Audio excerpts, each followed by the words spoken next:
ГСП онлайн. Городские новости сейчас.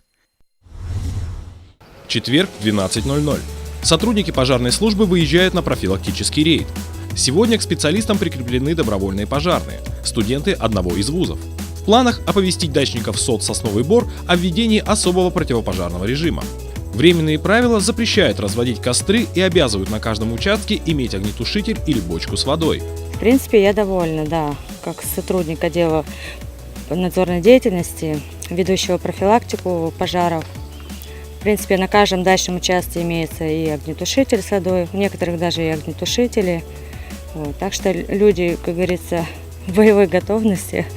Несмотря на готовность большинства дачников, в прошлую субботу на территории СОТа произошел пожар.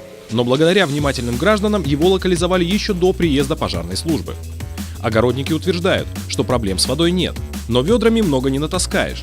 А вот вызов огнеборцев может стать еще одним приключением. Здесь такая связь плохая, что... Да, не все берет, поэтому... Да, связи практически нет. Это нужно где-то найти место для того, чтобы вызвать хотя бы. Да, или на горку бежать, или... Да, поэтому как бы есть такая проблема. Несоблюдение правил противопожарного режима влечет за собой штрафные санкции.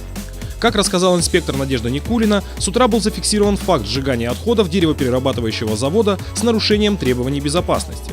Ответственному работнику грозит штраф до 30 тысяч рублей. Граждане за нарушение могут заплатить до 4 тысяч рублей.